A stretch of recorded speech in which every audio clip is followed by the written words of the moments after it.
Train থেকে নেমে আমরা হোটেলে এলাম, কিন্তু আমাদের চেক ইন টাইম ছিল বেলা 1টার সময়। আমরা এখানে এসেছি 10টা সাড়ে 10টার সময়, তাই আমরা ঠিক করলাম এখান থেকে পশুপতিনাথ মন্দিরটা দেখে নেব। আমরা ট্রেনে সকালে কোনো ব্রেকফাস্ট করিনি বলে সবার খুব খিদে পেয়ে গেছিল।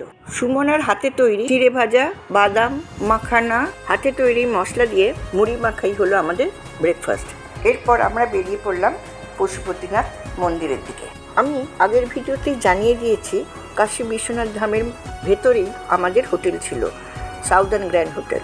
এই হোটেলের খুবই কাছে পশুপতিনাথ মন্দির, হেঁটে 10 মিনিটও লাগে না।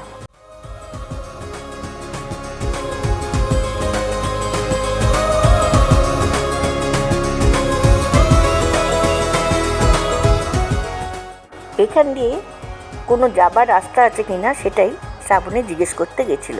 বারাণসীতে পশুপতি মন্দির, যা স্থানীয়ভাবে নেপালি মন্দির নামেও পরিচিত, গঙ্গার তীরে ললিতা ঘাটে অবস্থিত একটি অনন্য মন্দির।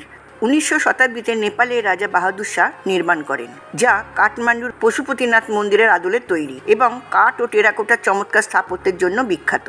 এটি বারাণসীতে নেপালি শৈলীর একমাত্র মন্দির এবং এটি প্রায় মিনি খাজুরাহো নামেও পরিচিত, কারণ মন্দিরের গায়ে খোদাই করা ভাস্কর্যগুলো খাজুরাহোর মতো।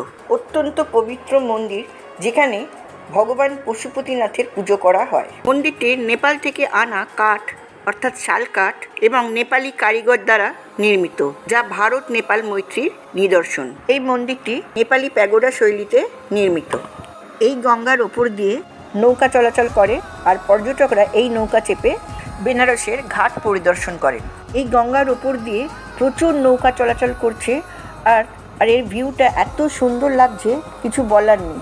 লতিকা ঘাটের পাশেই মণিকর্ণিকা ঘাট। বারাণসীতে মণিকর্ণিকা ঘাট হিন্দু ধর্মের অন্যতম পবিত্র ও প্রাচীন মহাশ্মশান, যা গঙ্গার তীরে অবস্থিত। রত্নেশ্বর মহাদেব মন্দিরটি বারাণসীর মণিকর্ণিকা ঘাটে অবস্থিত। আমি জুম করে দেখাচ্ছি, মণিকর্ণিকা ঘাটে চিতা জ্বলছে।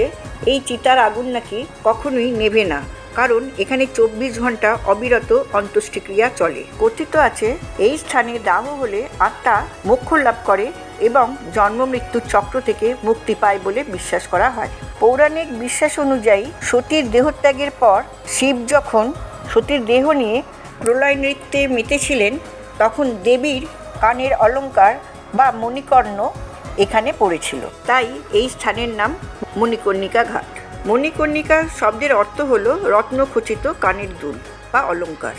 ট্যুরিস্ট ইনফরমেশন সেন্টার সাধারণত পর্যটকদের তথ্য সরবরাহ করে। মন্দিরের ইতিহাস, পূজার সময় এবং স্থানীয় দর্শনীয় স্থান সম্পর্কে এখানে তথ্য দেওয়া হয়। দর্শনার্থীদের নিরাপত্তার জন্য এই এলাকা প্রায়শই পুলিশি নজরদারিতে থাকে, বিশেষ করে যখন মন্দির চত্বরে ভিড় বা বিশৃঙ্খলার সৃষ্টি হয়। এই কেন্দ্রটি ললিতাঘাট এবং কাশী বিশ্বনাথ মন্দির এলাকার দর্শনার্থীদের জন্য গাইড ও তথ্য সরবরাহ করে। এছাড়াও ট্যুরিস্টদের জন্য ম্যাপ ও স্থানীয় গাইড পাওয়ার সুযোগ আছে।